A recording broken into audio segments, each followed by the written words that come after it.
क्यों माता काली ने भगवान शिव के ऊपर अपना ही पैर रख दिया? जानबूझ के रख दिया या फिर गलती से रख दिया? तो आइए इसकी असली कहानी बताता हूँ। प्राचीन काल में राक्षस रक्त बीज नाम का एक राक्षस था। उसको एक विशेष वरदान प्राप्त था। जब उसकी रक्त की बूंद गिरती तो उसके जैसा ही एक नया रक्त बीज जन्म ले लेता था। जब नए रक्त बीज का रक्त गिरता तो उसके भी और नए रक्त बीज जन्म ले लेते थे। ऐसे करके करके हजारों नहीं बल्कि सैकड़ों रक्त बीज हो चुके थे। अब उस राक्षस ने पृथ्वी पर इंसानों को ही नहीं बल्कि देवताओं को भी त्रस्त करके रखा था। अब उसे मारना बहुत ही कठिन हो गया था। तभी माँ दुर्गा ने अपने भयंकर क्रोध से एक शक्ति यानी कि माँ काली का जन्म लिया। जैसे ही माँ काली ने युद्ध शुरू किया तो वही हुआ जिसका सभी देवताओं को डर था और सैकड़ों नए रक्त बीज उत्पन्न हो गए। ये देखकर माँ काली का जो क्रोध था उससे 100 गुना ज्यादा बढ़ गया। अब माँ ने जैसे ही उस राक्षस पर त्रिशूल चलाया तो उसका सिर धड़ से अलग हो गया। तुरंत माँ ने अपनी जीभ को बहुत लंबा किया और रक्त बीज के रक्त को गिरने से पहले ही पी लिया। फिर ऐसे ही सभी रक्त बीज का वध करके उनका रक्त पीकर उनका क्रोध अब 100 गुना से 200 गुना बढ़ गया था।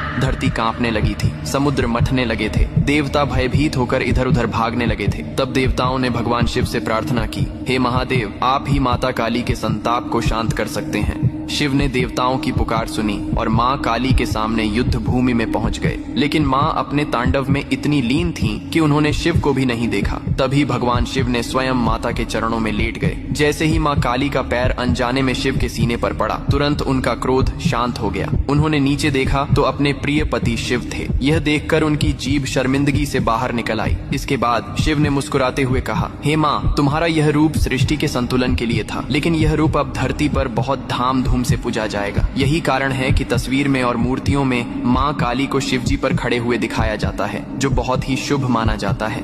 आप अपने घर में माता काली या भगवान शिव की पूजा करने के लिए ये मंदिर खरीद सकते हो, जो कि बहुत सुंदर और अच्छा लगता है।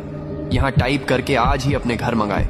अगर इसी तरह पौराणिक फैक्ट और नॉलेजेबल वीडियो पाना चाहते हो तो फॉलो जरूर करना। हर हर महादेव, जय श्री राम।